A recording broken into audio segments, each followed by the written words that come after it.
សួស្តីបងប្អូនទាំងអស់គ្នាខ្ញុំសូមធ្វើការអាប់ដេតទៅលើទីផ្សារមាសដូចតទៅបាទអញ្ចឹងឃើញថាតម្លៃមាសនៅថ្ងៃទី23ខែឧសភាឆ្នាំ2025នេះណាពេលនេះតែម្ដង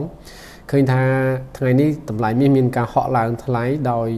ចិត្តដល់កម្រិតខ្ពស់បំផុតដែលយើងធ្លាប់ឃើញក្នុងរយៈពេល2សប្តាហ៍មុនបាទតម្លៃខ្ពស់របស់វាអញ្ចឹងហេតុផលអ្វីបានជាអ្នកវិនិយោគណាឃើញមានការទិញមាសច្រើនដូច្នេះក៏ដោយសារតែមានកត្តាចំនួន3ដែលខ្ញុំមើលឃើញគឺទី1ឃើញថាមានការព្រួយបារម្ភកាន់តែខ្លាំងឡើងអំពីបំណុលរបស់រដ្ឋាភិបាលសហរដ្ឋអាមេរិកក៏ដូចជាភាពតានតឹងរវាងសហរដ្ឋអាមេរិកនិងចិនដែលនៅតែបន្តកើតឡើងផងដែរហានិភ័យនយោបាយក៏កំពុងធ្វើឲ្យមនុស្សមានការភ័យខ្លាចផងដែរបាទអញ្ចឹងហេតុផល3នេះគឺធ្វើឲ្យតម្លៃមាសមានការហក់ឡើងតែម្ដងបាទសម្រាប់ប្រាក់ដុល្លារអាមេរិកវិញឃើញថាកំពុងតែបន្តធ្លាក់ចុះខណៈដែលប្រជាជនរំពឹងថាធនាគារកណ្ដាលសហរដ្ឋអាមេរិក Federal Reserve អាចនឹងកាត់បន្ថយអត្រាការប្រាក់ម្ដងទៀតណាហើយនេះគឺជួយឲ្យមាសហ្នឹងគឺមានការឡើងថ្លៃតែម្ដងបាទព្រោះវាកាន់តែមានភាពតាក់ទាញនៅពេលដែលប្រាក់ដុល្លារហ្នឹងបានចុះខ្សោយបាទកាលពីថ្ងៃពហុវិញឃើញថារដ្ឋាភិបាលសហរដ្ឋអាមេរិកបានអនុម័តណាច្បាប់ពន្ធថ្មីដ៏ធំនឹងទៅលើការចាយវាយបន្ថែមទៀតបាទបន្ថែមទៅលើការចាយវាយបន្ថែមទៀតតែម្ដងអញ្ចឹងវាអាចបន្ថែមទៅលើបំណុលចាស់ថែមបំណុលថ្មីគឺចំនួន 3.8 ពាន់លានដុល្លារក្នុងរយៈពេល10ឆ្នាំខាងមុខទៀតបាទអញ្ចឹងបំណុលកាន់តែកើនតែម្ដងណានេះគឺបានធ្វើឲ្យមានការភ័យខ្លាចណាដល់សេដ្ឋកិច្ចសហរដ្ឋអាមេរិកតែម្ដងបាទ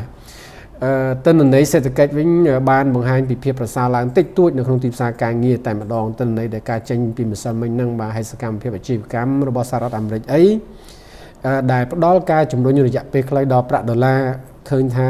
ល្អរយៈពេលខ្លីបន្តិចប៉ុន្តែมันគ្រប់គ្រាន់ដើម្បីបញ្ឈប់ការឡើងថ្លៃរបស់មាសនោះទេបាទភាពតានតឹងនៅតែមានកម្រិតខ្ពស់នៅទូទាំងពិភពលោកណាបើយើងមើលទៅហើយរបាយការណ៍នោះនិយាយថារុស្ស៊ីមិនទាន់ចង់បញ្ចប់សង្គ្រាមនៅឡើយទេនិយាយទៅបាទហើយបូករួមទាំងអ្នកការទូតអ៊ីស្រាអែល2នាក់ក៏ត្រូវបានគេបាញ់សម្លាប់នៅអាមេរិកដែរបាទដែលបន្ថែមភាពមិនប្រកបប្រជាដល់សកលលោកតែម្ដងបាទសម្រាប់បច្ចេកទេសសម្រាប់ទីផ្សារមាសវិញឃើញថាប្រសិនបើតម្លៃមាសនៅតែបន្តហក់ឡើងថ្លៃបំបែកនៅតម្លៃខ្ពស់របស់វាគឺ33.50ណានោះគោលដៅបន្ទាប់របស់វានឹងទៅរក33.80តែម្ដងបាទហើយក៏អាចរហូតដល់34.20ផងដែរណាបាទសម្រាប់ថ្ងៃនេះបាទអញ្ចឹងតំបន់ទីផ្សារកន្លែងដែលវាអាចឡើងទៅដល់ហ្នឹងគឺជាតំបន់ដែលត្រៀម sell ទម្លាក់មកវិញណាដើម្បី day trade យកផលចំណេញប្រចាំថ្ងៃតែម្ដងបាទមួយវិញទៀតបើសិនបើវាធ្លាក់ចុះបាទអញ្ចឹងគឺថាធ្លាក់ចុះអាចបើសិនវាធ្លាក់ចុះមកដល់32.40ណាឬក៏32.00គឺជាតំបន់ support ល្អដែលយើងធ្វើការទិញត្រឡប់ឡើងទៅវិញណាកន្លែងទីផ្សារមាសសម្រាប់ថ្ងៃនេះតែម្ដងហ្នឹងហើយអញ្ចឹងអ្វីដែលពាណិជ្ជករកំពុងមើលទិន្នន័យសេដ្ឋកិច្ចអាមេរិកបន្ថែមទៀតហ្នឹងគឺជាសន្ទរកថារបស់Federal Reserve ណាធនាគារកណ្ដាលនៅថ្ងៃនេះតែម្ដងដែលអាចផ្លាស់ប្ដូរទាំងតម្លៃប្រាក់ដុល្លារនិងមាសបាទសូមបន្តតាមដានទាំងអស់គ្នានៅត្រង់កន្លែងហ្នឹងអញ្ចឹងជារួមសរុបមកវិញគឺឃើញថាមាសនៅតែបន្តរឹងមាំណានៅតែបន្តឡើងថ្លៃហើយអាចនឹងបន្តឡើងទៀតប្រសិនបើនិន្នាការបច្ចុប្បន្ននៅតែបន្តបាទអញ្ចឹងនេះគឺជាការអាប់ដេតខ្លីៗសម្រាប់ថ្ងៃនេះណាបងប្អូនទាំងអស់គ្នាបើសិនបើបងប្អូនមានចំណាប់អារម្មណ៍